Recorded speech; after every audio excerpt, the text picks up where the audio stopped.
הצל שלי ואני יצאנו לדרך, השמש עמדה כך בערך, פעם אני מוביל ופעם צל על השביל. עננים התכסו בשמיים, התחילו לרדת טיפות מים, צילי התכנס בתוכי, המשכתי לבדי בדרכי.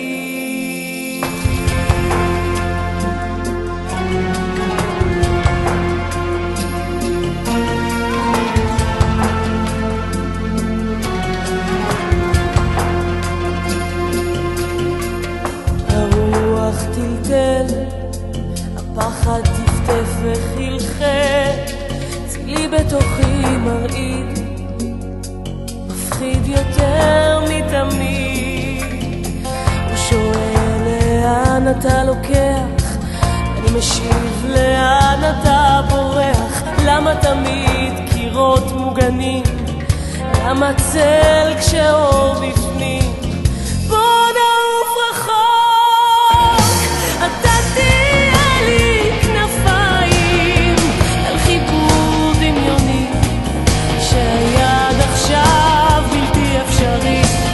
בוא נקפוץ תמיד נעוף אל קשר הצל והגוף, די להמשיך לברוח ממה שתמיד רצינו לשכוח.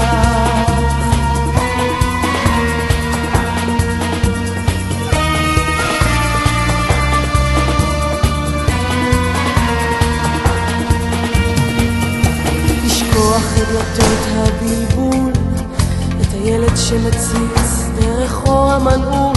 בוא נעבור את הגבול אל החופש שהיה כבול, ורק מנגינות מזכירות שבחוץ אפשר להיות משוחרר מכל פחד, רק שהצל